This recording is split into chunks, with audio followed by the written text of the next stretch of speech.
Get my cough drop here. This one might be a little bit shorter. Because it is 6 a.m. here. 6:22.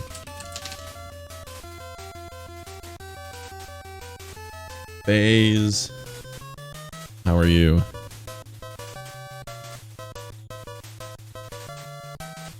This is probably a good time for you. I was just thinking about you, actually.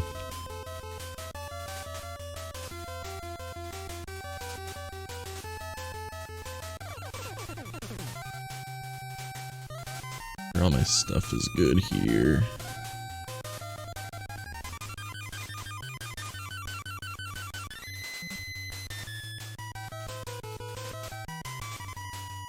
Yeah, I was like, this is a very late stream.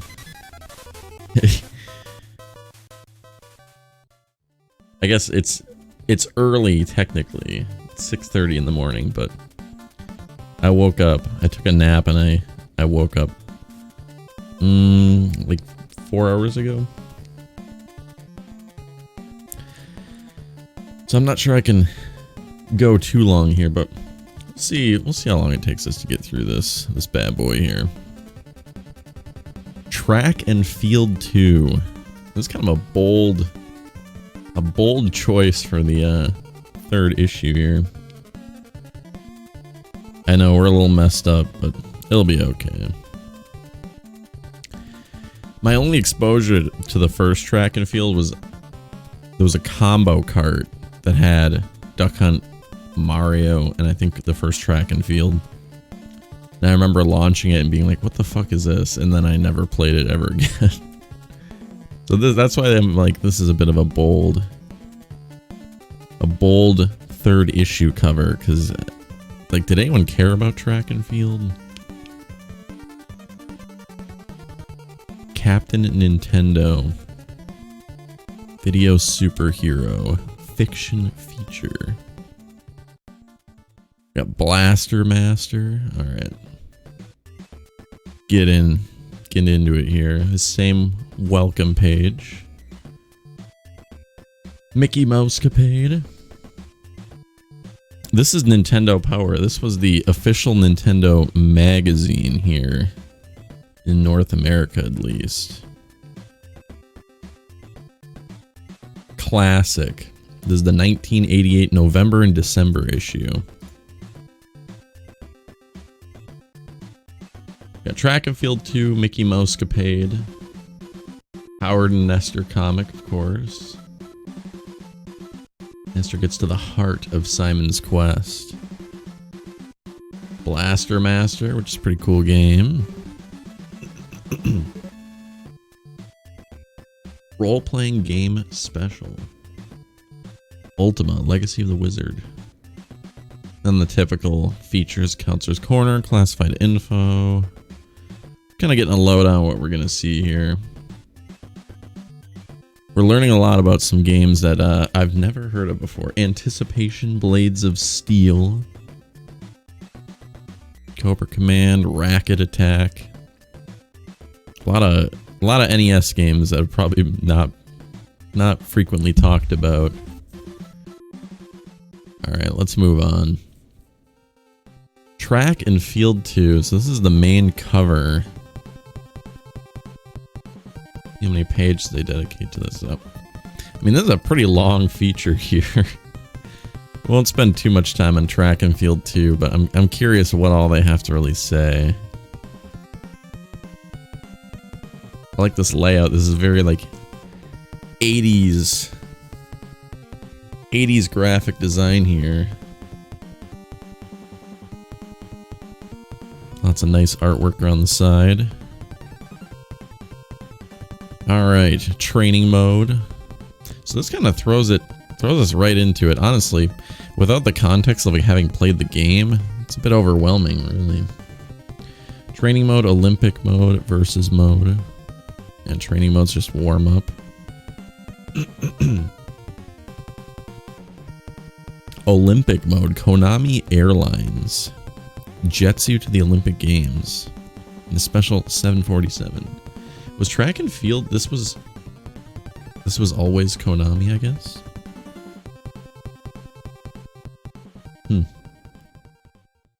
3 grueling events each day. That's 12 competitions. Finals take place on the last 3 days of the games. The nation will be watching as you face the world's best. You know, based on my experience with the first track and field, grueling is kind of a good descriptor there. Versus mode, of course. Some multiplayer aspects there. Let's see. Just an overview of all the sports. How many sports do we have? We got 1, 2, 3, 4, 5, 6, 7, 8. Jesus, 10, 12. 12 sports to participate in. Like I said, probably won't spend too much time here, but check some of these out. Fencing. 5 touches wins the match. Careful to stay in bounds to avoid a forfeit. Oh, so they really give us a lowdown of specifically the controls of each of these as well. It's kind of weird, because, you know, this is... Some of this stuff would definitely just be in the manual, presumably the controls. You're just a lunge away from victory. See, this is the type of stuff down below here, that like you probably wouldn't find in the manual. That would be a little bit more helpful. Like just some strategy stuff here. I do like this, I don't know, like 80s like textbook. This looks like some stuff that you'd see in like a school textbook about, especially like with this running guy. Like talking about muscles and stuff like that. At least the textbooks that I saw in school. They have some of this older art. Hop and approach. Triple jump. So I'm wondering, like, some of this more simple stuff, like, obviously the fencing's probably got some level of depth to it. I'm wondering, like, how deep something like the triple jump is, something that's a very short event. I mean, they have 4 separate little steps here. Your starting run is critical. The faster you run, the further you jump. Stepping on or over the foul line will disqualify your effort. Just be careful. On the hop, as soon as your feet hit the sand, press B. So it's, yeah, I mean, it's kind of just a simple timing thing. Mash A, I'm guessing, on the approach. Finger speed determines the power level of your meter. Keep pushing A as rapidly as you can. This is literally just mash A and then push B at the end there. A little bit of fluff on that page. Like some of these I could see being a bit more fleshed out, but triple jump, kind of a simple event there, huh? Swimming, butterflying, breathing.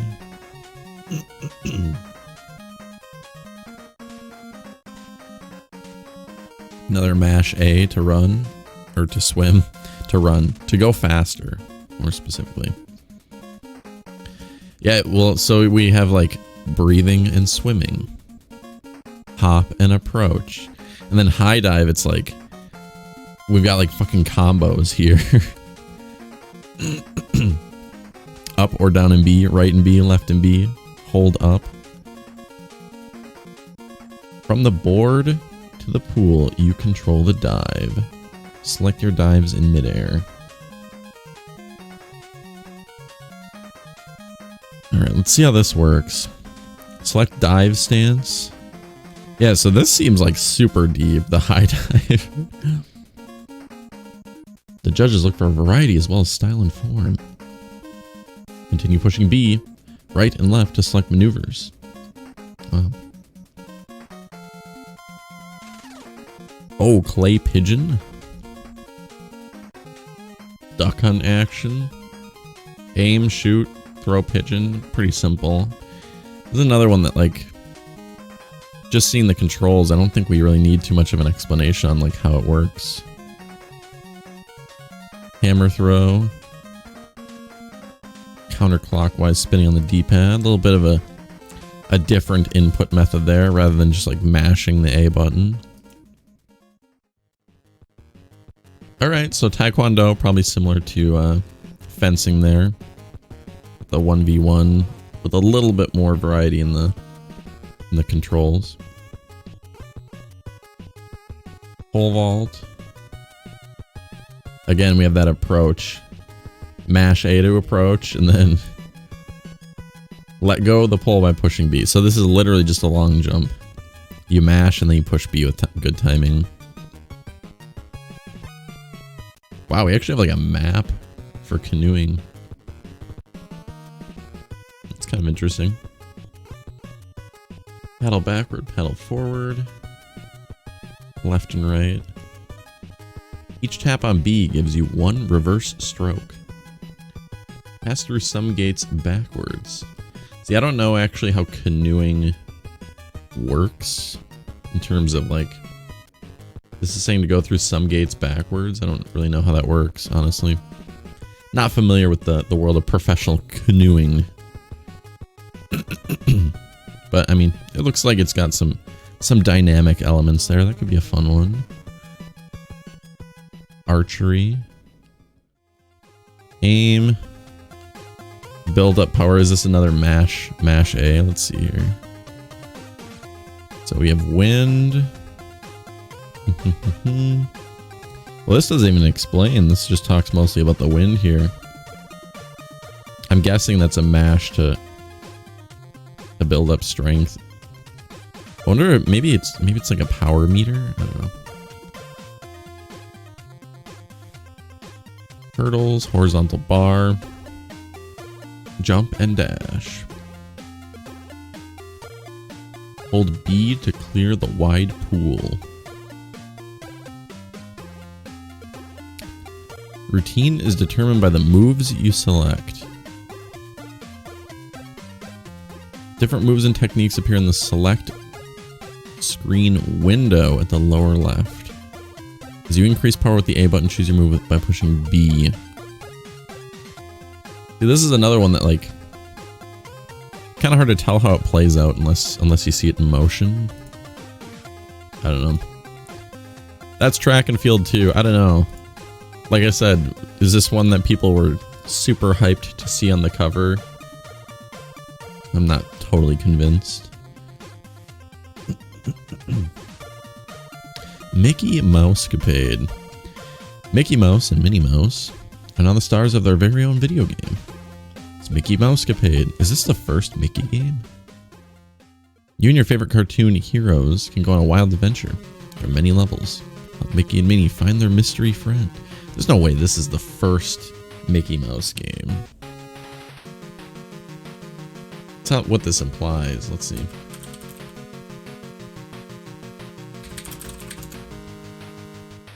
Mickey Mouse in video games. I know this is going to be a little bit cropped.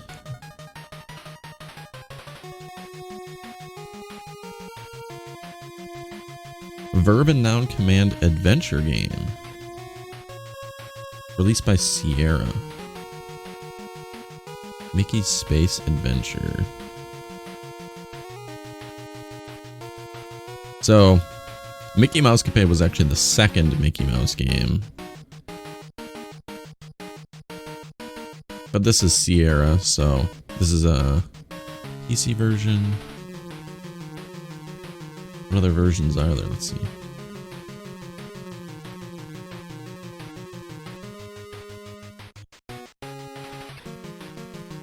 Oh. First video game to feature Mickey Mouse beyond LCD Game & Watch game. So yeah, I was going to say there's a Mickey Mouse Game & Watch game. So this is actually not even his first appearance on Nintendo, really, as this kind of implies. I was going to say I could see if it was, you know, the first console I guess this probably is the first console appearance for Mickey. But this isn't even the first Nintendo appearance, so I don't know. Alright. Start in the crazy funhouse. Find your way through this big maze. Watch out for bad guys. Kind of a funky font here. This is a page that is just really loud and really like... We've got stripes going across with the rainbow. We've got stars. We've got these diagonal stripes up here. There's just too much going on. Polka dots in the background. Very graphically noisy. Get the key. Find the star. Falling chandelier. Search carefully. Beat the evil wizard. Kind of have a layout here. So it shows get the key, but I don't actually see that room on the map here. It's an orange room with a closed window on the left.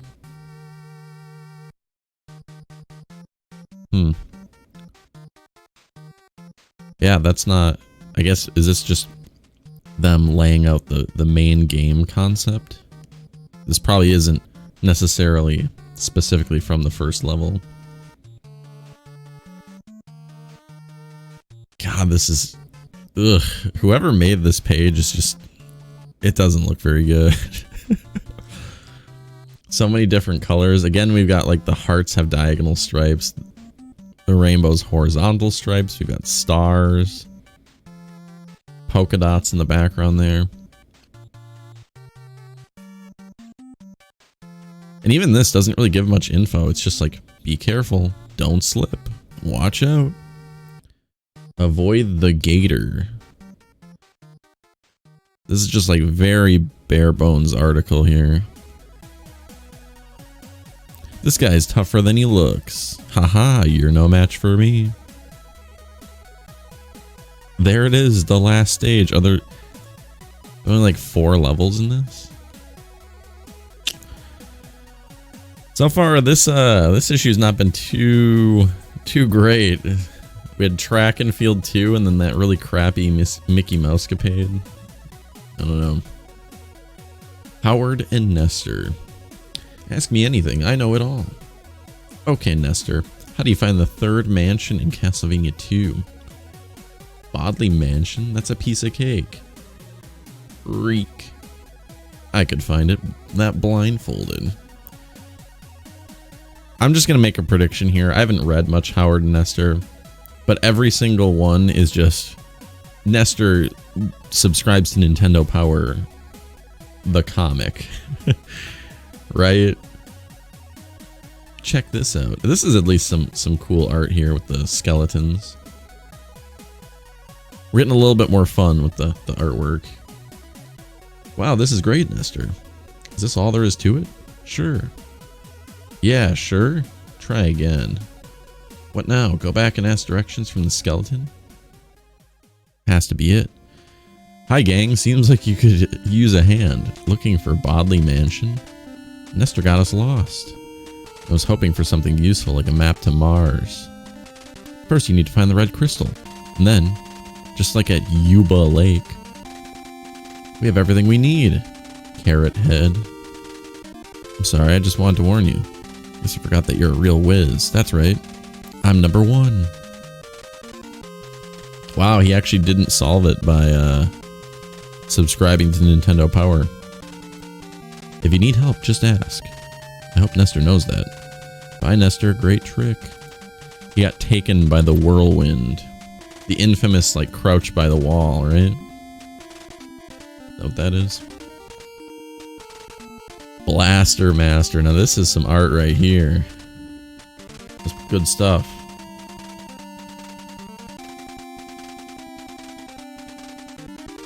I think last issue we got a little bit of a preview on Blaster Master.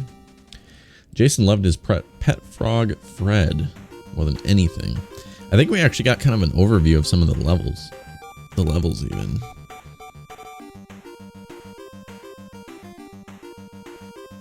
Yeah, so kind of Quick rundown of the story here again, which we kind of already did. See how long this segment is. Oh shit. We got the spread. Okay, this will be interesting to look at. Gift ideas. Yeah, this was a November-December issue, so very topical. And that's kind of wedged in the middle of the Blaster Master segment here. Holy fuck, this art's awesome. Okay. Let's not get too ahead of ourselves here. Yeah, these wide pages in the middle are kind of fucking up the formatting, but we'll get it figured out here. Alright. Let's see what we got. Stage 1. The way that this is laid out from the get-go is just kind of chaotic. Like, I'm not sure where I'm supposed to start. Am I supposed to start with these yellow boxes? But these yellow boxes are like part of the map that leads to this over here, I guess. I don't know. A little bit of a chaotic layout. But I guess this is just kind of giving us an overview of like the pickups. Hover capsule, power capsule, homing missile, thunder break, multi-warhead. So we're not really into the walkthrough quite yet. Kind of giving us an overview of each little pickup there. Let's see what this says. All that's standing between you and stage 2 is this obnoxious mutant. You need to charge up your rover's battery to get rid of him. Get the critical hyper option by defeating the warlord hidden at the E on this map in stage 1. It's kind of interesting they use the term option, like is that a Gradius thing that has options? Not sure. Let's see what this says about a hyper option. What does that even mean? I thought there would be like a hyper weapon, but there's homing missile, thunder break, multi-warhead. Let's see what the power capsule is. These capsules are instant energy. Mutants like them for snacks too. High power levels protect you from radiation. Let it slip to 0 and you'll oh, so that's just health. After battling the mutant chieftain in stage 3 and winning, receive the hover option. Collect a hover capsule to make it work. Yeah, that's the option.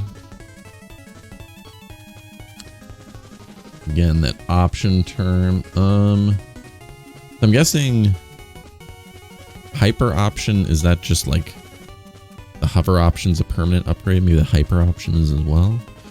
It's not really offering us enough context there. The first warlord's den. Be it ever so humble. No place quite like a mutant's home. Take a quick tour. Notice the attractive overhead view. Comfy radiation suit and friendly mutants with slavering fangs. I do like this sprite for a little suit there. That's a good sprite. Inside the mutant bases, you can no longer jump. Instead, you'll have grenades that pack a wallop.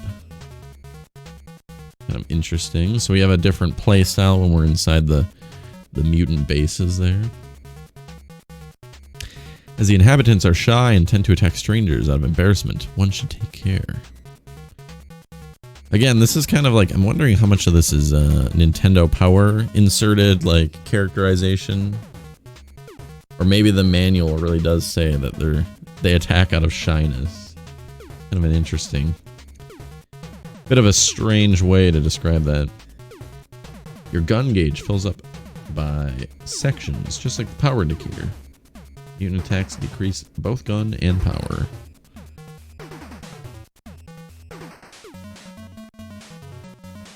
As toxic wastes leak down to the underworld, certain creatures mutated rapidly, becoming more vile, hideous, and cunning than the rest. The warlords. Kind of a cool descriptor there. Okay, here we go. Win special options. Having defeated a warlord and gained the option, your rover will power up. So yeah, those are like permanent power-ups that we get from the warlords. A little bit of context added there helps out. Defeat this bloated brain with grenade power. Stay clear of the killer cells. Kind of a cool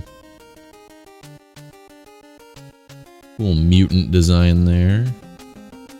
Nice sprite work. Stage 2. Yeah, I don't think we really need to go through this stage by stage. This is what I really want to see here. We're a little cut off. But here's your holiday gift guide here. What do we got? Nintendo character sweatshirts. These are... The cool thing is, like... I mean, these would be popular now just based on the retro look. Everything comes back. Game pack organizer. Slumber bag. What a better way to dream your way through all 8 worlds of Super Mario Bros. Nice little lunch kit there. Some beach towels for your favorite games. Action figures. Damn, look at that. We got Zelda NES action figures. Collectible figures of Link and Mario. Why not display them in your room to celebrate your latest triumph? These are fucking cool. Mega controller. This thing's fucking hideous.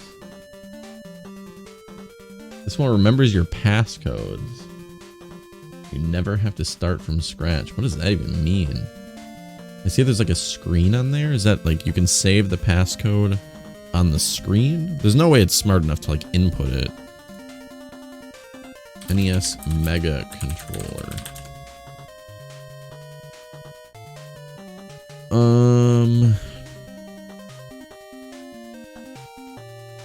Mega Programmable Controller.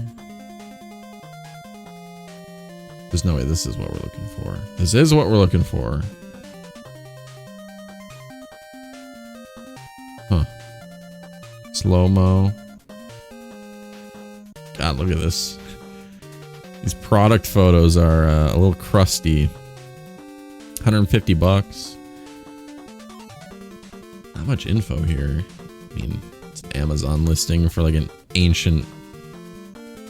I guess I probably should have just looked here on the right. Bandai Mega Controller on Wikipedia. The programmable unit released in 1987. Built-in LCD screen that displays active functions and a built-in game. Locks down control pad in any selected direction. Rapid fire, slow-mo, those are kind of standard. Game 1 mode, a built-in challenge game. Press the A and B buttons rapidly. Wow. A score of 120 or more allows access to top secret mode. Wow. Top secret mode is a built-in LCD game in which you attempt to catch falling blocks with an on-screen character. They fall faster as you catch them. Timer mode.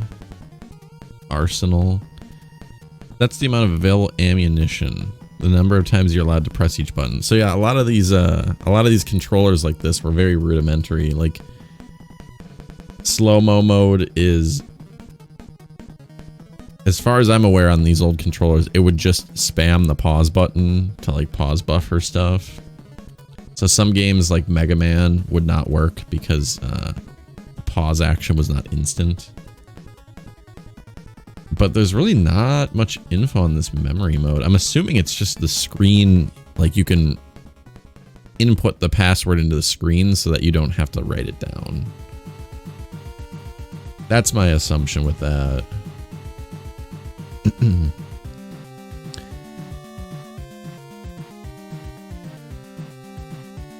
Alright.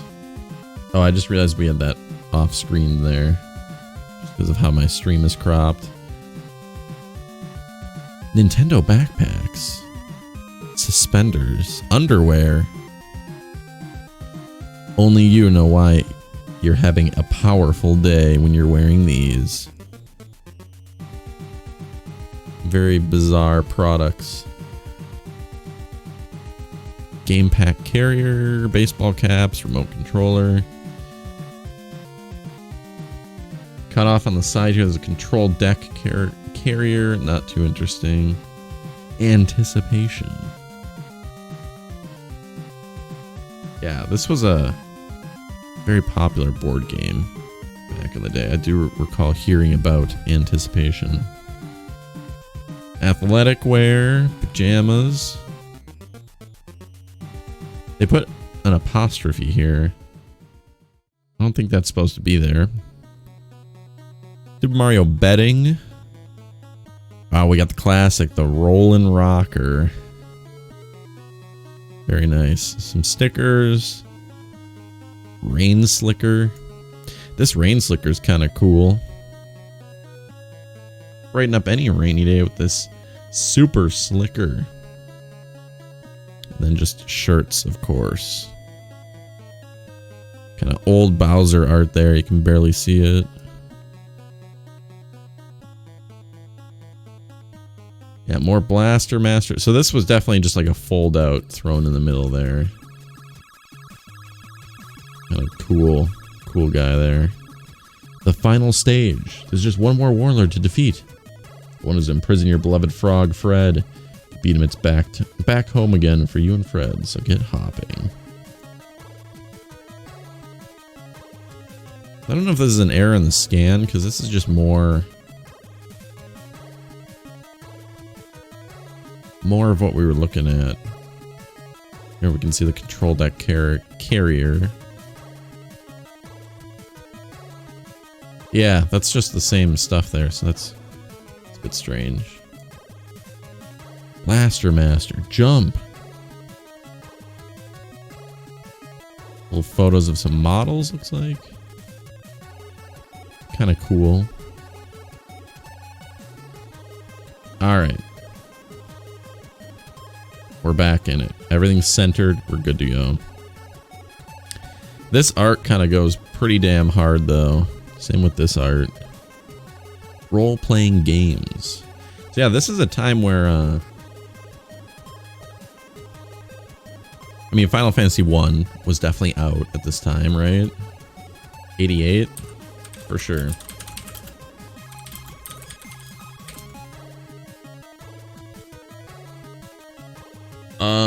Let's see. How come it's so...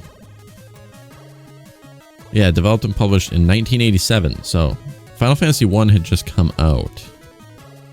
Unless that's Japanese release date. Done. Oh, shit. No, it came out in 1990. In North America. Oh. So Final Fantasy was not out yet. I was going to say, it's kind of strange that we haven't seen anything about Final Fantasy if it's out at this time, but it was not. Art's really cool, but it makes the text kind of hard to read here. Collect items, gain experience, increase your strength. So yeah, just kind of, I mean, introducing RPGs to an audience that, you know, at least console gamers would not really be super familiar with RPGs. I mean, like I said, Final Fantasy was out in Japan at this point, but not in North America. Ultima. The fate of the people of Sasaria is in your hands. 4 brave adventurers join forces. The kingdom of Britannia in Sasaria has enjoyed many years of peace. An evil force known as Exodus threatens the ancient peace. Yeah, pretty cool art there. And then we get to the sprite work and it's like, it's good. It's good enough. It gets the job done. But not quite as cool. Ugh, this wizard. What's wrong with his face?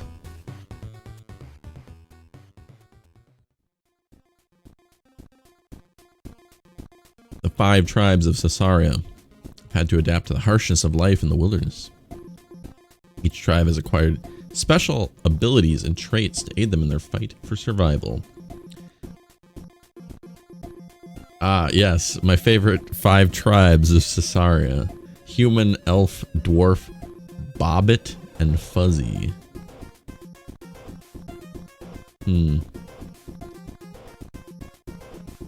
Choose from 11 occupations. These are not classes. These are occupations. So we've got the standard like cleric, fighter, paladin, barbarian. But there's some interesting stuff in here like illusionist. Alchemist is cool. Lark. I mean, there's a harp. It looks like a bard. Half of the wizard spells. Interesting as well that we have druid, which is like has a cross. This is more like the cleric. Druid is like when you hear druid, you think of like a nature spellcaster, not like another religious spellcaster. But whatever. What do I know? Beware of wandering monsters. I'm not super familiar with like the first edition of Dungeons and Dragons.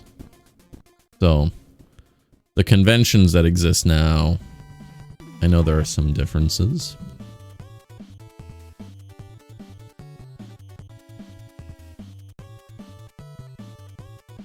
I also just want to make a note. This is just a very garish page. We've got like this blue, we've got pink, the yellow background. It's like color going on here. I don't know what they were doing with this one, with the Mickey Mousecapade, and now this, where it's just like, it's really just in your face with all the color. I mean, we had colorful segments like Mario 2 in previous issues, but they felt a little bit more tasteful. Roaming monsters. Spoils of war. Yeah, so, I mean, you fight fights, you get items, beware of traps. Let's just see about the combat, see what they say here. When battling on the open plains and forests of Cesaria, there is no retreat. You must defeat all of the loyal minions of Exodus in each encounter. Use the repel spell. Oak, goblin, ghoul, skeleton. Standard stuff here. They really don't explain like how the combat works. I mean, we can see there's a menu there. Not too much else in terms of explanation. I just can't help but notice this immediately, this little face. The mysterious continent of Ambrosia awaits. The whirlpool holds the secret to Ambrosia. Find the shrines and power up. Kind of laying out some of the goals of the game here.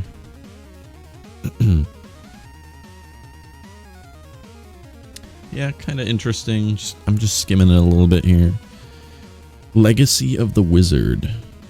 Choose your character and set out on an adventure. This looks kind of cool. This is a game that I don't think I've ever heard of. Obviously, I've heard of Ultima, but Loyus, great-grandfather, the wizard, silenced the dragon for many years. Oh, we got password save. Gross. In an RPG, I wonder how long the passwords would get for that. Damn, this dragon's cool. The dragon awakens after years of slumber. It's up to you to save the world. Powerful and feared by many, the dragon spits flames and has scales that are nearly impossible to penetrate. Dragon Slayer, which possesses the strength to defeat the dragon, is protected by 4 crowns. 4 MacGuffins. Long ago, the inhabitants of a small village lived in the shadow of an evil dragon. One day, a wise old wizard from the north conjured up a spell that froze the dragon in a painting, which was buried deep in a dungeon. Yeah, I thought this was going to be a bit more generic, and it kind of is to some extent with the 4 MacGuffins, but the painting thing is kind of interesting as a plot point there. Years passed and the villagers lived in peace. However, the descendants of the wizard could sense a reawakening in the dragon. They knew that they must band together to put the dragon to rest forever. Ah, one of my more favorite segments here. Counselor Corner. Sometimes this segment drags a little bit, but there's some interesting stuff sometimes.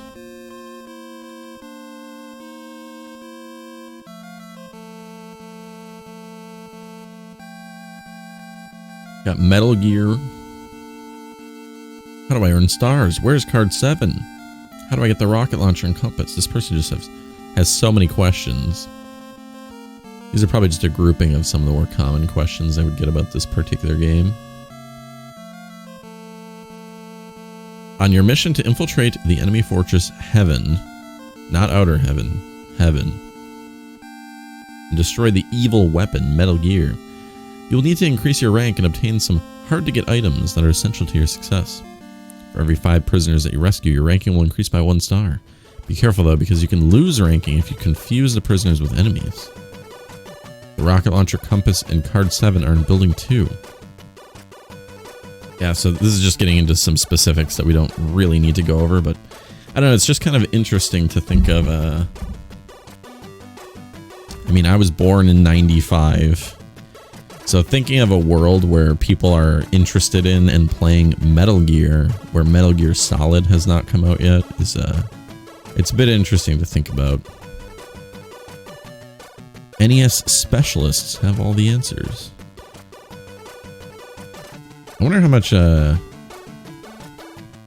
genuine these little segments at the bottom are here. Little profiles.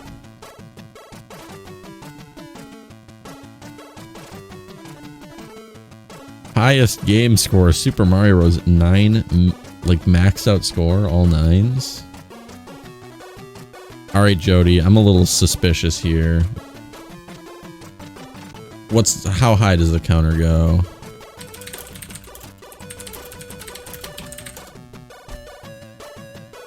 I don't want videos, I just want a quick answer. The highest score for a game of Super Mario Bros. Is 1,435,100 points, set by Andrew Gardicus. In 2015, his score is nearly 200,000 points ahead of the previous record holder, Jessica Goldsmith, in 2011. Note that this comes from Twin Galaxies, so might be bullshit. Those guys don't know what they're talking about. There's a lot of controversies with Twin Galaxies. In case you haven't heard, I'm going to besmirch the name. Besmirch, not besmirch. Look, it's 7 a.m. for me. But Twin Galaxies sounds like it's a bunch of boomers that just lie about stuff all the time. But this score's a lie as well, because that's just not possible. So, you know, when I said I wonder how genuine this is, probably not at all. I wonder, this profile is probably entirely made up. I also love how, you know, all of these people have like, my highest score is Mario Bros. I spent so much time in it. I got 9, well, I guess 10 million points. But my favorite game is Gauntlet. You know, fuck Super Mario Bros. Athene, I got 10 million points in that, but nah, I'd rather play Double Dragon. I almost question like what the purpose of these are at the bottom here. I don't know.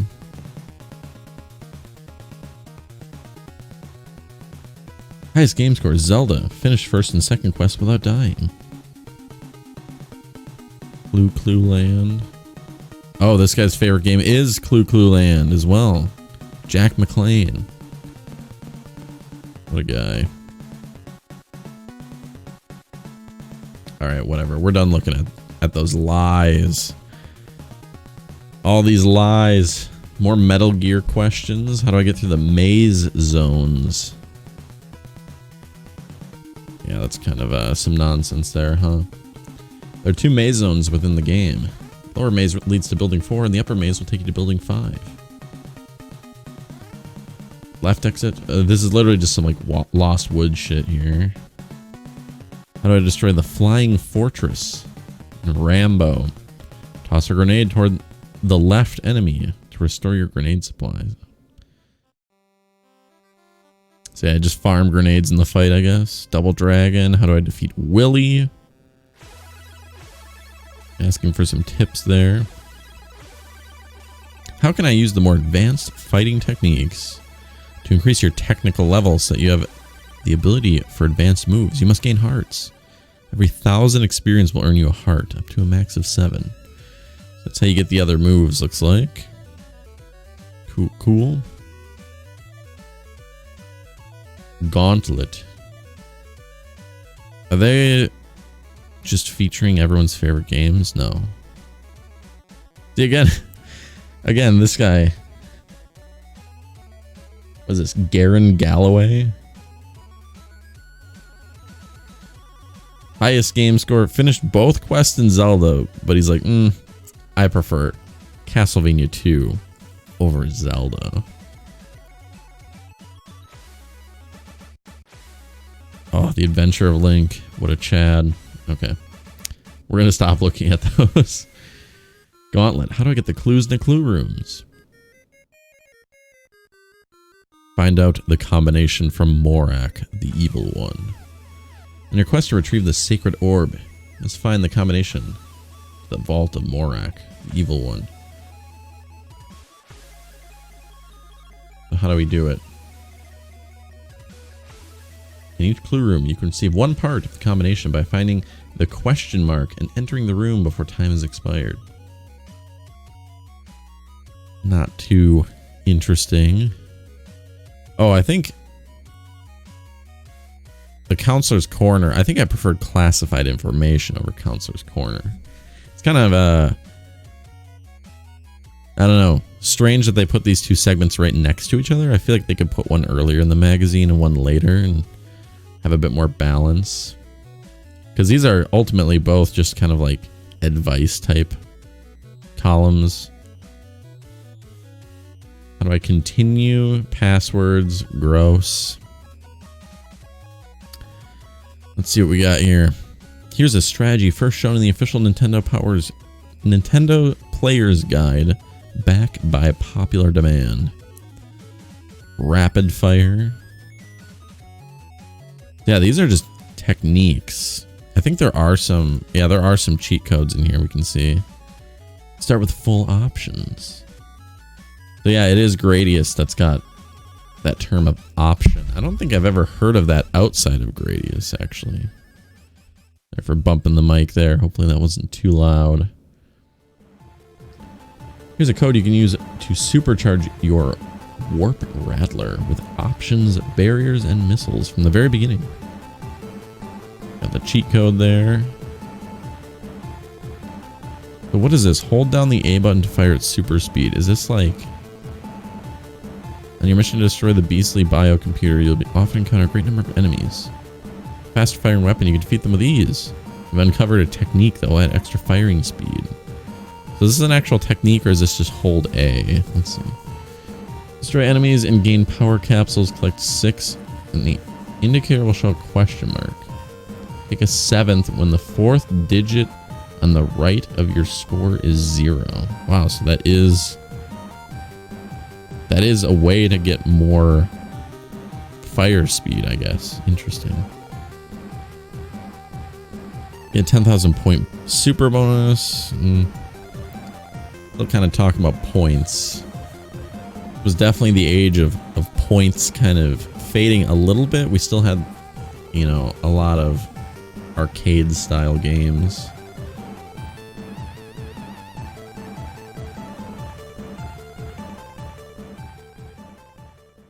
Warp to advanced levels. With a special maneuver, you can advance 2 stages in 1 move. Destroy 4 hatches when the when the 1000 digit is even. What the fuck?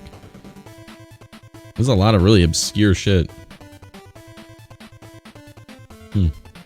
Cool. Locations for hidden 1-ups and bonuses. Cool. This is like a... I mean, if you're playing Gradius, this is a good segment for you. Some good tips in there. I don't even... What is this? What is this logo? I don't even know what this game is. Sekros? I can't even read this logo. It's a little, I don't know, difficult to read there. On your way to fame. Oh, Cycross? I've never heard of this before. As a Cycross champ, collect 1,000 points at the end of a round for each man with blue clothes saved. Here's a trick. Before you go into the next stage, as the men with blue clothes are lined up to the side, save them again. You get an extra bonus. Sounds like that might be just a bug. Zanak, that's another game I've just never heard of. Like many blue renders for extra players. What the fuck does that mean? Like lives? Yeah, 1-ups. Collect 6 number 6 chips and use the option when there are a lot of characters on the screen. Will all turn into blue renders, which you can collect for 1-ups. What the fuck is a blue render? I don't know. I don't have the context for what half of that means. We get extra lives though. That's all we know. Ikari Warriors 2. Some codes. ABBA. Oh my god, this is a good issue here for your angry video game nerd fans. We got the Rollin' Rocker and then we got ABBA. Just as in the original Ikari Warrior. As soon as your last character has been beaten, before the screen says game over, press ABBA to continue. This is again, I'm kind of just pointing this out, you know, at least once in each issue. There's a lot of weird terminology, like as soon as your last character has been beaten, like a bit of a strange way of just saying like once you've lost your last life, or like right before you get a game over. I don't know.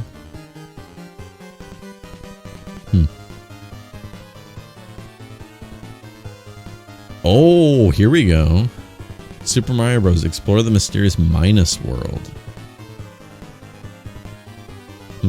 This is like... I don't know. This is a weird one because this isn't like a trick to help you advance through the game. Of course, you know about worlds 1-1 through 8-4 in Super Mario Bros. But did you know there's a world -1 as well? It's an endless water world from which no one has ever escaped. If you were reading this in this magazine for the first time, you'd be like, what the fuck? A secret world that no one has ever escaped? Like that? This would be the coolest thing ever to read here. And it's just like a very small footnote in a quite expansive segment of the magazine there. Break the second and third bricks from the pipe at the end of 1-2. After many tries, Mario may be able to go through the wall. Quickly go into the left or right pipe to get to -1. Look at the above scores. There it is. World -1.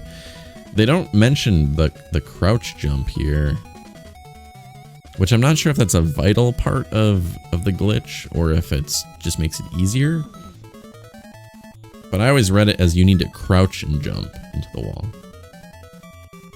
I've only done it like one time. I think everybody fires it up and gives it a shot and plays around with it just for a little bit and kind of never really does it again. But that would be like a really cool thing to know back in the day and show all your friends that. Deadly Towers. Start out strong and powerful. Gosh, my eye's been bothering me a lot today. Using a special technique in entering the password, you can come to aid the print. I like how they call this a technique, as if it's not just like a really good password. Yeah, not really a technique. I would say something like getting into Minus World is a technique. It's something you actually execute on, but entering a password is not a technique. These are my secret weapons. This is a weird... Very strange that this page is like split between a page turn. Generally, if you were going to have this printed across 2 pages, it would be like on the left side and then the other one on the right side there.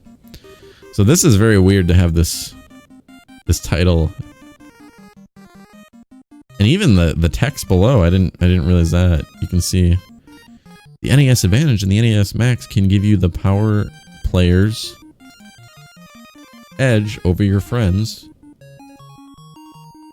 They'll watch in awe as you rack up huge scores and tackle games with ease.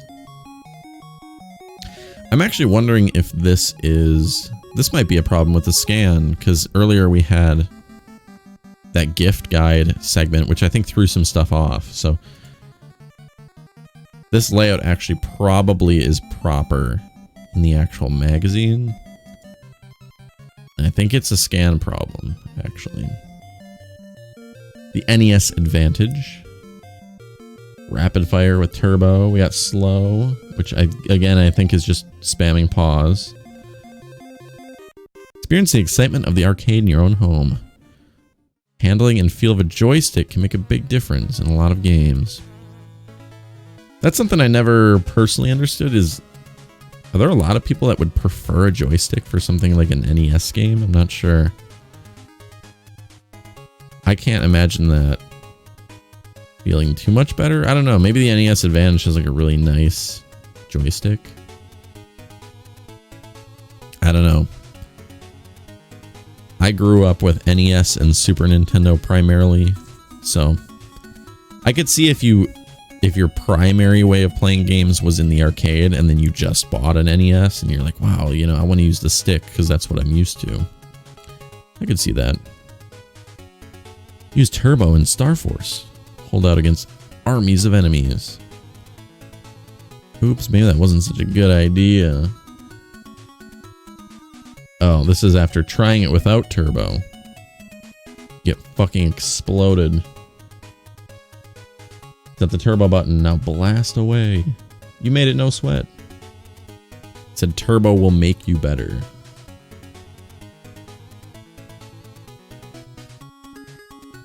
This is a weird fucking controller. The Cycloid is a vast improvement on the control pad. I don't know about that one, Chief. Helps smooth out your movements. 360-degree swivel thumb control. You know, the games aren't really designed with that in mind, so I'm gonna cast a lot of doubt on the Cycloid being any better.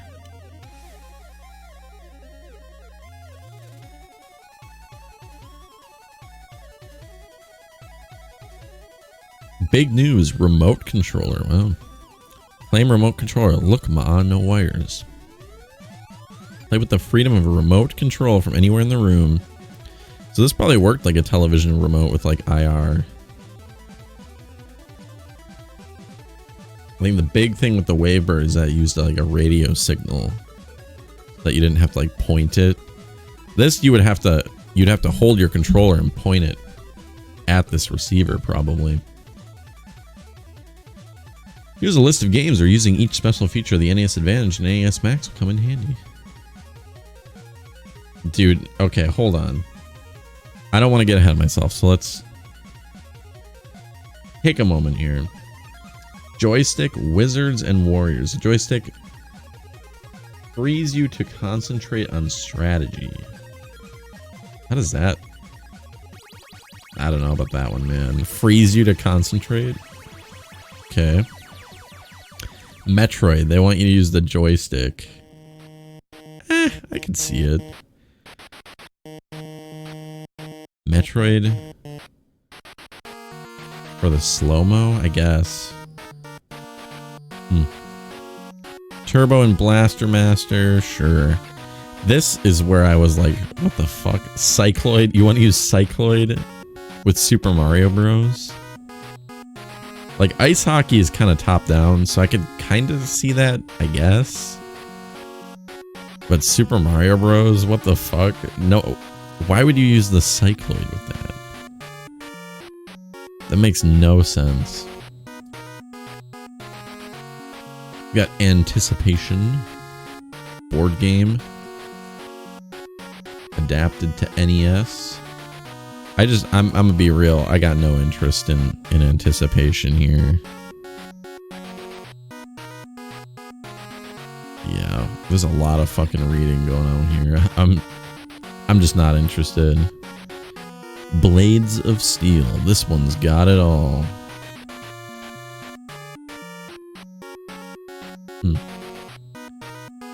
Eight different teams skate for the cup. New York, Chicago, Los Angeles, Montreal, Toronto, Edmonton, Vancouver, and Minnesota.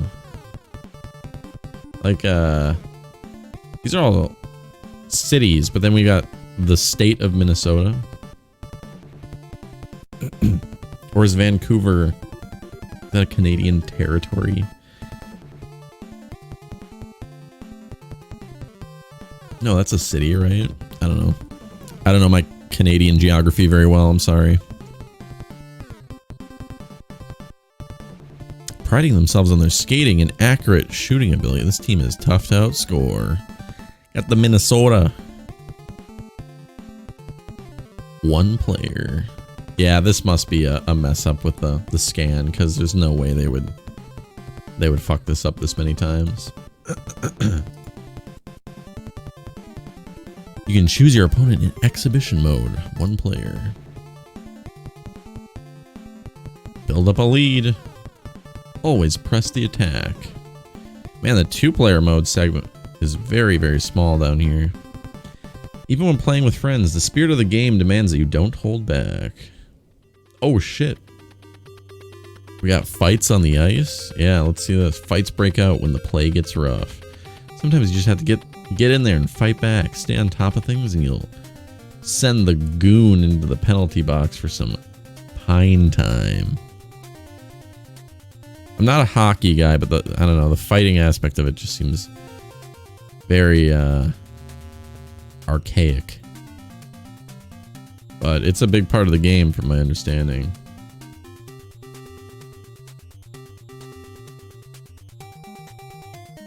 Press the B button continuously. That's kind of a shame that that's how the fighting in this works. I don't know. You would hope that there would be more to it in terms of like moving around and blocking. And I mean, I know they had to make a whole hockey game on top of it, but like I said, fighting is kind of, it's a, you know, it's an iconic part of the game. Cobra Command. Cobra starts without the armor it desperately needs. You'll have to lift some from the enemy to increase the number of hits. Yeah, helicopter game. I'm not sure there were any other helicopter games on NES. I imagine the PC probably had a good number. Kind of a common, pretty common type of game over the years. I remember there were a couple on Super Nintendo.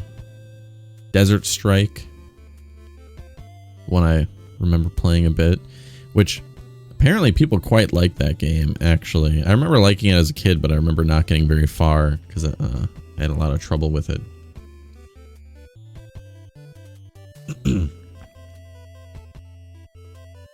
Yeah, this seems to be like a side-scrolling helicopter game.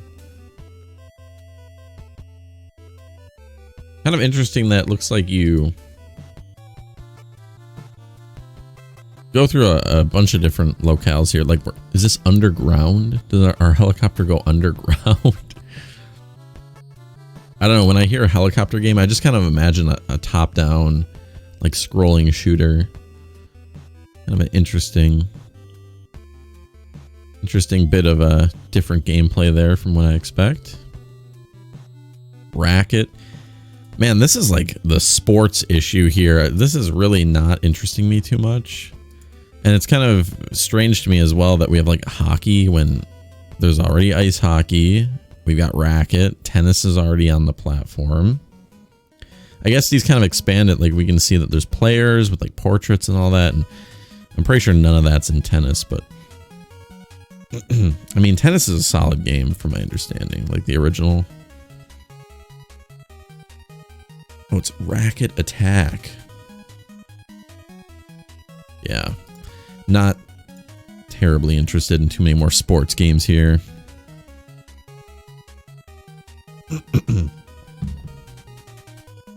Goodness, excuse me.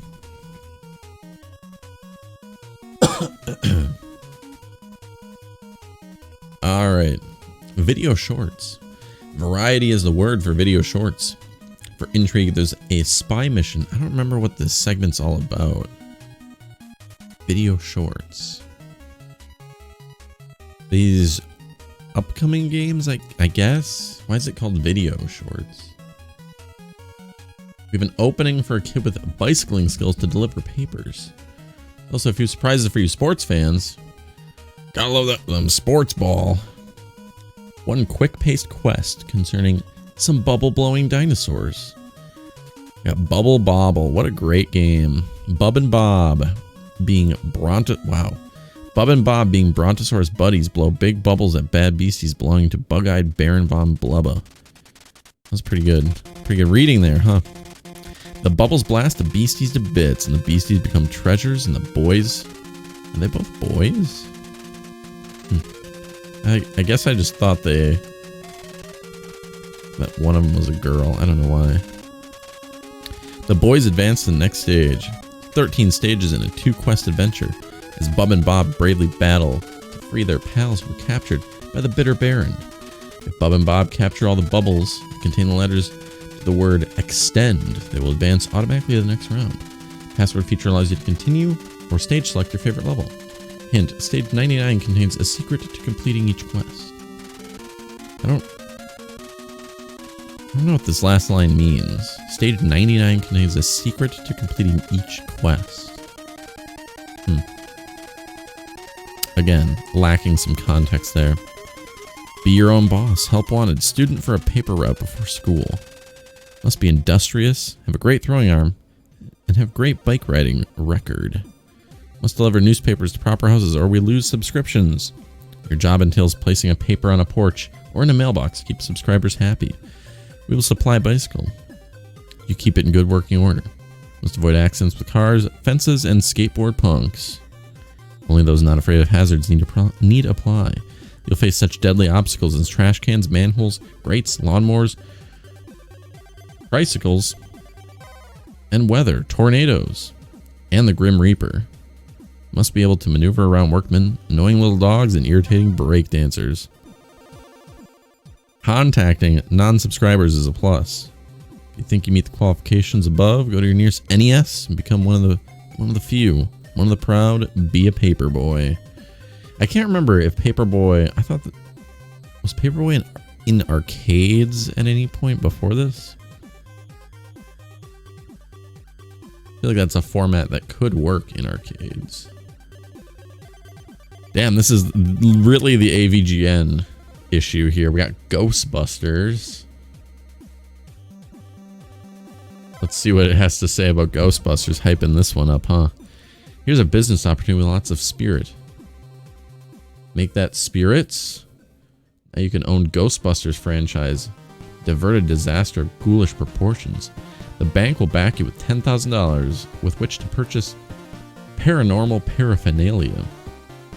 Earn a profitable living and upgrade your equipment by capturing and containing all sorts of eerie entities. Show these Slimers how we do it downtown. Greatest challenge, of course, be navigating the 22-story Zool building and defeating Gozer before the giant Marshmallow Man can get you. Hey, you ain't afraid of no ghosts. They weren't kidding when they said the greatest challenge is negotiating. I think it's a navigating. Negotiating the 22-story Zool building.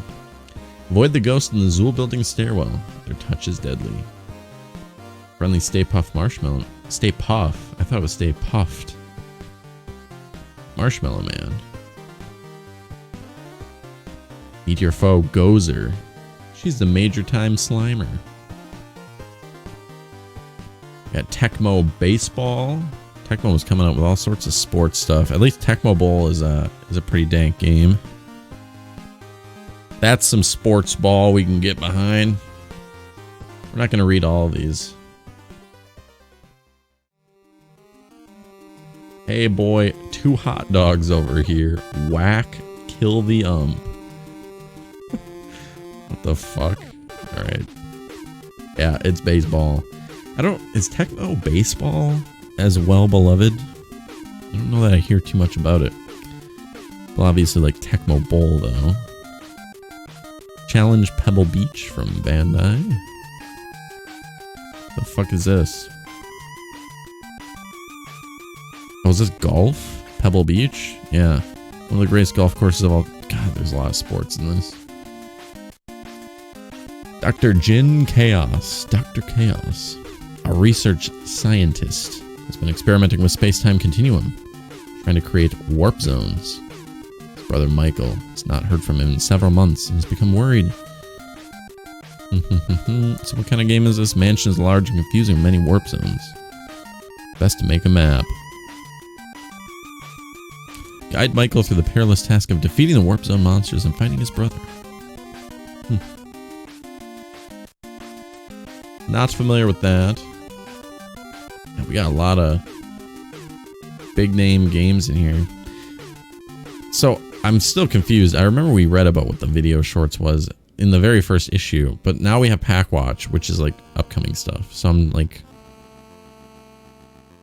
what are the video shorts? Are these also upcoming? Do we have 2 upcoming game segments right next to each other?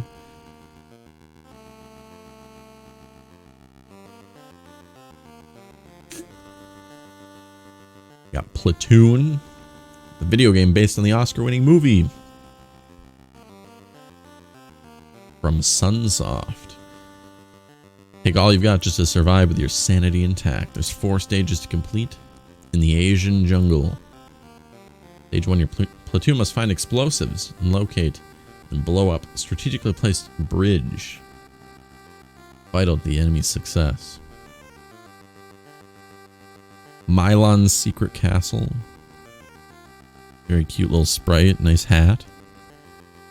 Evil warlord has stolen the musical instruments from the people of Hudson. They live in Hudson? Did they name it after Hudson? Or is that a Nintendo Power making up lore type thing? You must guide brave Mylon through the castle's many rooms. If Mylon completes his tasks, he'll find a large and imposing monster in the Demon Monster Room, guarding the entrance to the next level. Cool.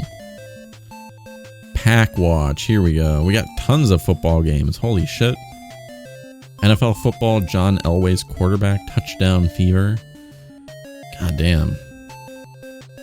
They were really going in on sports, huh? Damn, this is the AVGN issue here. We got Dr. Jekyll and Mr. Hyde. One tragic drink in a classic horror film is transformed into a great video game by Bandai. Kindly Dr. Jekyll becomes the diabolic Mr. Hyde to land his and your unending frustration. You know, the writing was on the wall there. Unending frustration.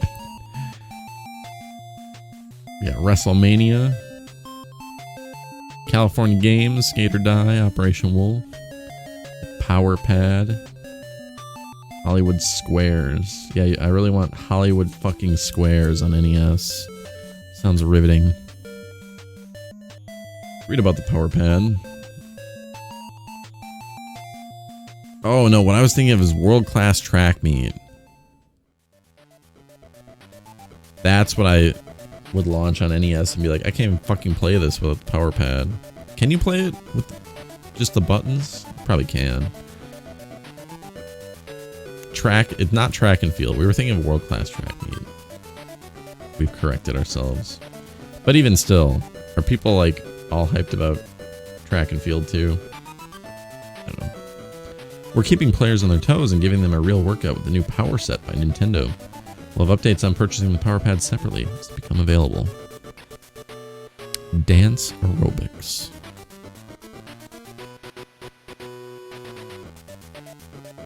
Skate or Die. Another great arcade is coming to the NES. Cruise to any one of the 5 types of competition for best in skateboarding action. Cool.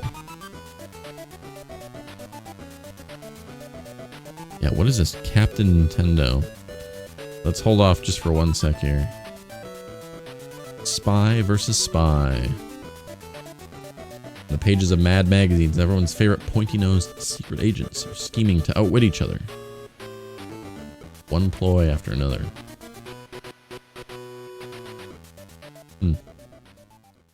Not terribly interested. We can see what's coming up here. Bubble Bobble. Platoon, Xenophobe. Paperboy.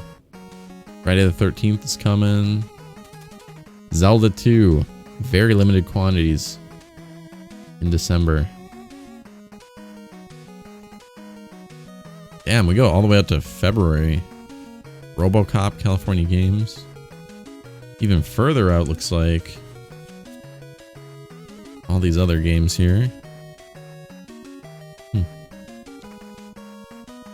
Alright, Captain Nintendo. The birth of Mother Brain, the beginning of The Promise. We're just gonna skim this because I'm not even sure what this is about. This might be worth reading, might not be.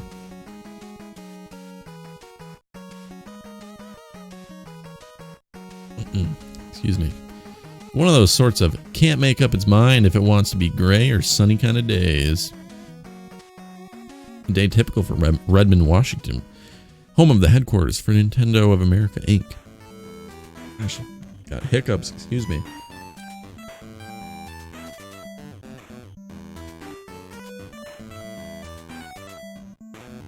Maxwell Powers lumbered into the research and development special projects department with a package that had been delivered to data entry by mistake. Max's best friend, Brett Randalls, put his Metroid game on pause and turned his attention to Max. Ho ho ho, said Max. I have a nice package for some little tech head who's been very good this year. It says Napage microchips. Avoid exposure to moisture and extreme temperatures. What is this about? I'm just gonna... Okay, they get microchips. Dude's playing Metroid.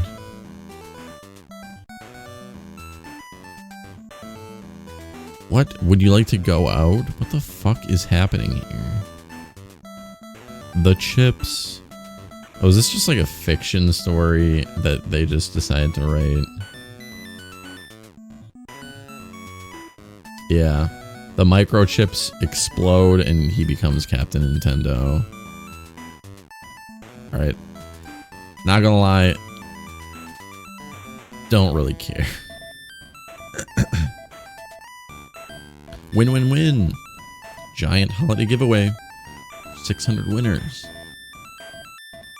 Gathered up all the best for the NES as our special gift to you, our readers, with over 600 presents waiting under our tree. You're sure to be a winner. No, you're not. Send in your answers to the players' poll. For 4 to Disneyland. Wow. Excuse me. Blaster Master, Xenophobe, Spy Hunter. So we just got a bunch of games and then the grand prize there. NES Advantage, Zelda 2. Zelda 2 would have been pretty cool to win probably because of that limited quantity issue. Holiday drawing, giant giveaway. The following companies generously donated 5 of each game title. Jeopardy. There's a lot of just garbage in here. Jaws, Jeopardy. Yeah, not terribly exciting for these. They were so generous, they donated 5 copies each. Wow. Really put yourselves out there. 5 copies. Players poll. There's some good Zelda art here. Again, they call them reviews. I would not call them reviews. Excuse me. Yeah, so that's how they would get the info. There's you fill out the poll to enter the giveaways. 80 winners. See, now these are some good games. We got Contra, Castlevania 2, not as good, Galaga.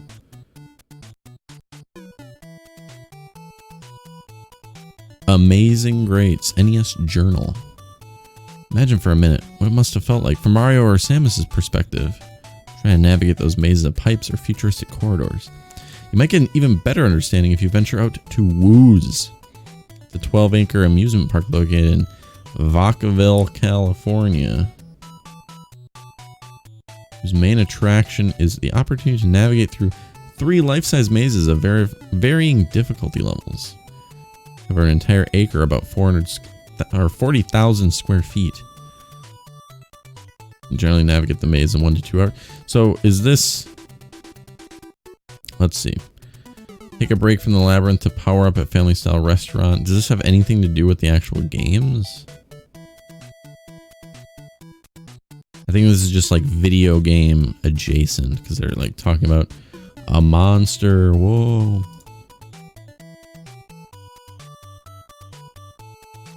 Damn, son, we can see what this person did. They filled it out.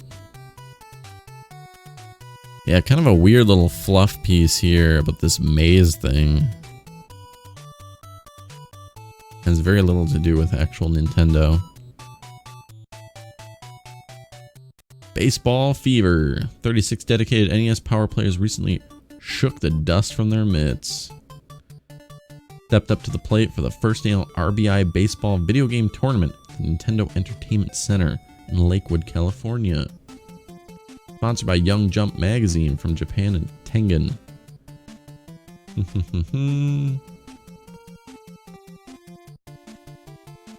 Got Japanese Game Whiz. Wow.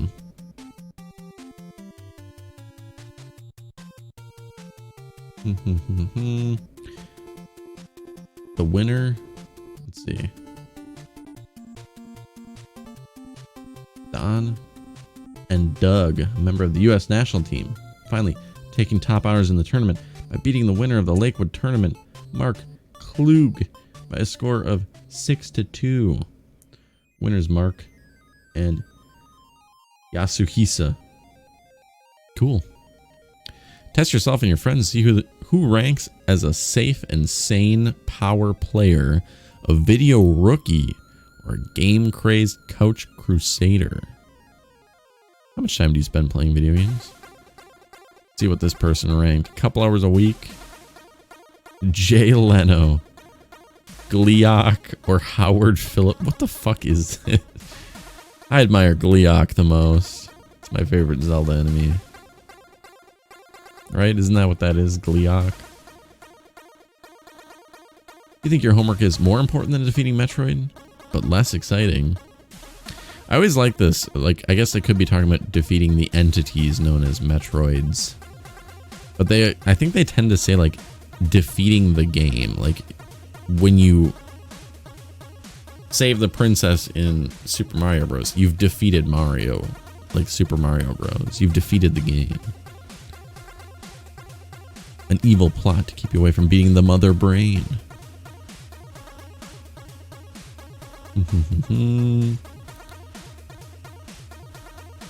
What do you say when someone asks you to play a game? Never, never, get away, leave me alone. Some kind of goofy stuff in here. If a friend borrowed your ice hockey game pack and didn't return it when he said he would, you would, quote, reset the dirty skunk. What the fuck? This person was a power player. We got a segment on Jay Leno. Takes his gameplay seriously. We first learned of his interest in the NES when he called asking for help on level 7 of Zelda. I kind of fucking doubt that, but I guess it's possible. They specifically asked, oh, is this Jay Leno? He was like, yeah. Brought the game counts as a lot of smiles and love getting calls from celebrities. Yes. See, again, there's more weird terminology here. Jay did solve Zelda. He solved the game. Both quests. What the fuck?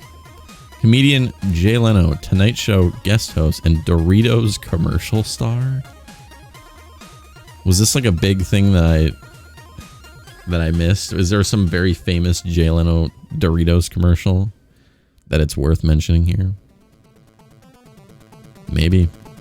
I don't know enough about Jay Leno. I know he likes cars. He got his first Nintendo from his manager to help him pass the time before and after a show. Not much to do in many small towns at 11:30 p.m.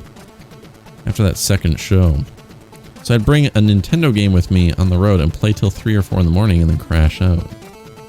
Taste leans toward adventure games like Zelda and Contra rather than the old school shoot 'em ups.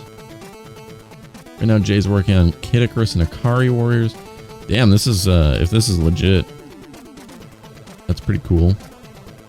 When he's not performing or playing with his NES, Jay likes to spend time with his wife, scriptwriter Mavis Nicholson, and tinker with some of his 18 motorcycles and 6 cars. Yeah, that's the main thing I know about Jay Leno. Invent the ultimate video game. This is some more fucking weird, gross Mario art here. How to Invent and Win by Howard Phillips. Nintendo's man who plays games for a living. Imagine inventing your own video game. What kind of invention could you dream up that would make all your friends drool for a chance to get their hands on it? Would it be a trip to a land of dinosaurs or a voyage to an alien planet? Or do you design something totally different? Let's see. This is kind of a very dense article here. There's a contest. What's the prize here? My job I get to invent new video game ideas every day for Nintendo. Now it's your turn. Design the most fantastic video game ever.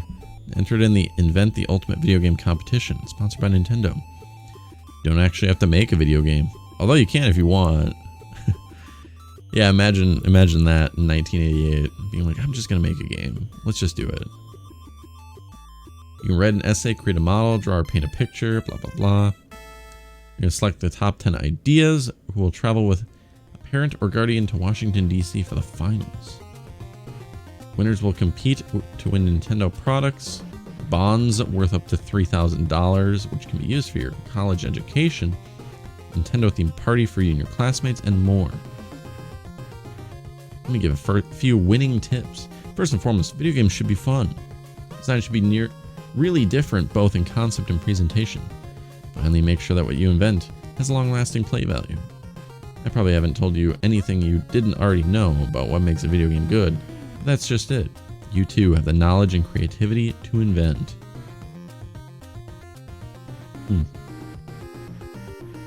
Blah, blah, blah. What do we got here? Interactive video games can build your thinking skills. Yeah. All right. So I was kind of hoping it would be like, oh, we're going to make your game. I'll be like, there's no way that's actually going to happen. All right, let's see what else we got here. Trick or treat. Yes, we had an October issue previously.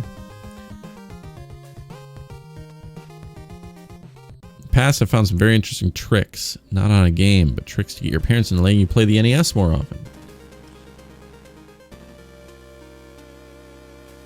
You might say that you have just started a typing unit.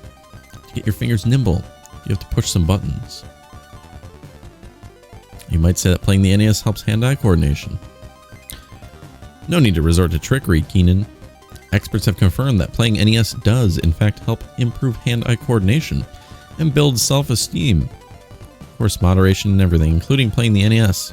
It's very important. Your parents do know best.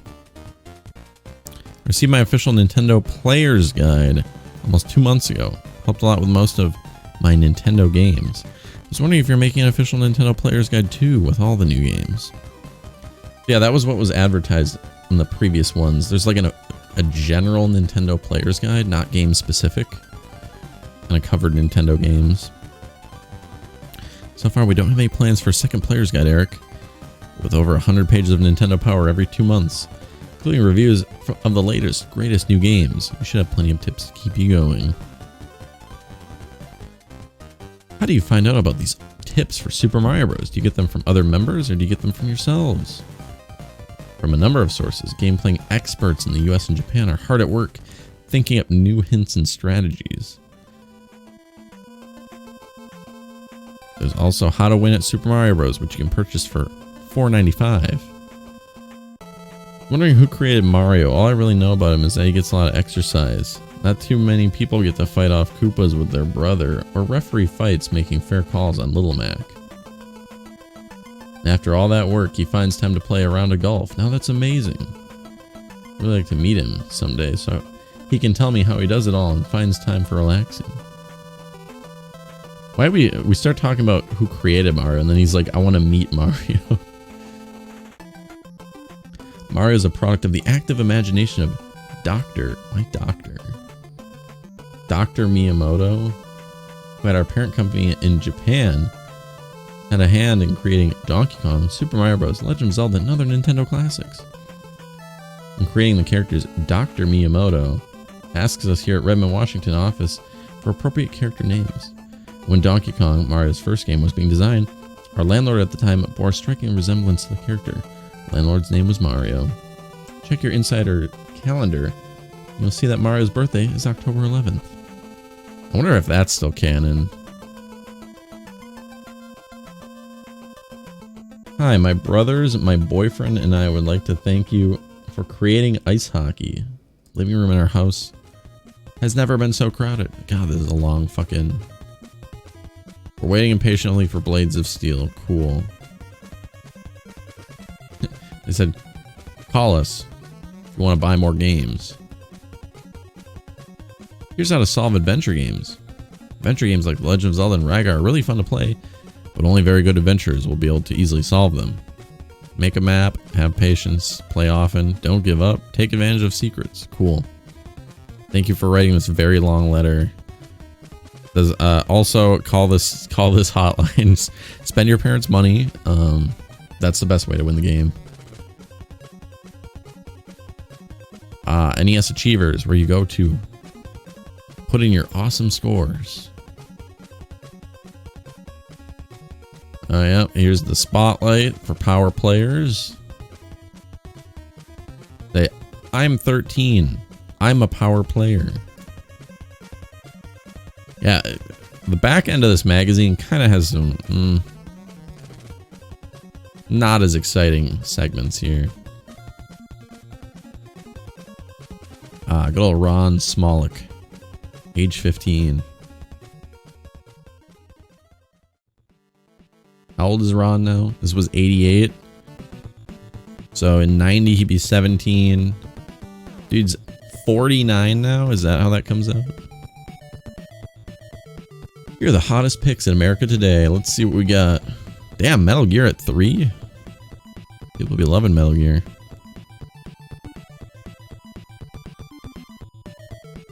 With so many new game packs coming out all the time, a lot of new games have started showing up. Like this issue's third place finisher, Metal Gear. Make it easier for you to track the progress of newcomers toward that top position. Look for the pink and purple squares. Punch-Out, Gauntlet. Gauntlet's coming in. God, Punch-Out's so fucking good, man. Mario 2, base is loaded. This game is not out yet. Zelda 2. How is Zelda 2 here? Who is voting for this? No one has played this. Yeah, Zelda 2 comes out, I guess, in December. This is the November-December issue. So it would be coming out, but it's not out in time to get this data. Mega Man at 16. I still can't believe that no one is talking about Mega Man. When did the first Mega Man come out? I guess maybe it's just too old at this point, maybe. Mega Man NES. Let's see.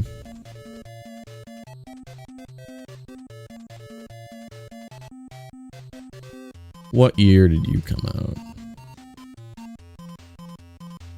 Mega Man had just come out December of 87.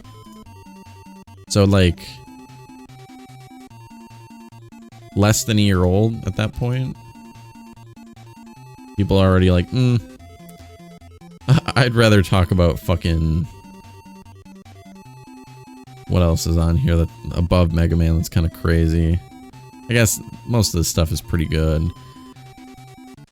I think it was Top Gun maybe was above Mega Man last issue. I don't remember exactly. There was something ridiculous where I'm like, how is this so high up? Zelda, Metroid, Metal Gear. Yeah, we got kind of similar stuff between all those. Coming up in your January, February issue, Zelda 2. WrestleMania, RoboCop.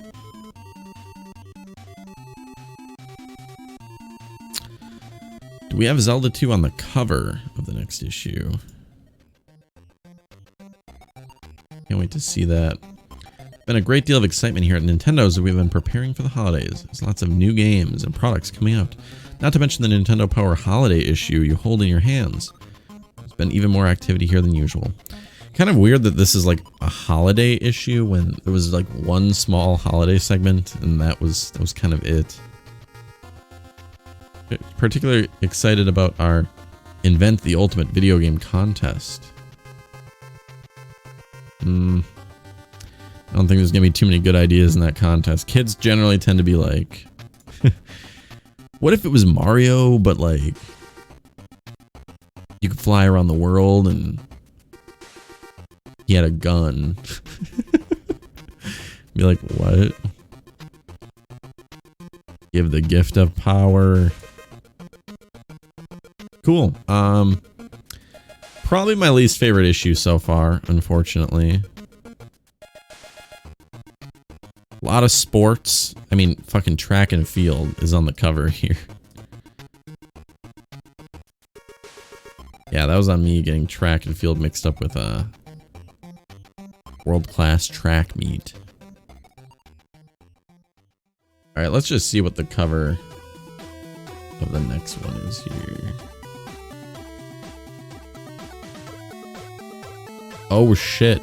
I'm not sure I've actually ever seen this cover. This doesn't look familiar at all. Get rid of this. This is a really sweet cover, actually. Kind of weird, but kind of into it. Yeah, this is art I've never seen before. What's wrong with my zoom here? Whatever, we'll get that fixed. There we go. Zelda 2. Nintendo Power Bowl. Skate or Die. Captain Nintendo Part 2. Oh my god, they're really gonna make that a thing, huh? Alright, another skippable section next time.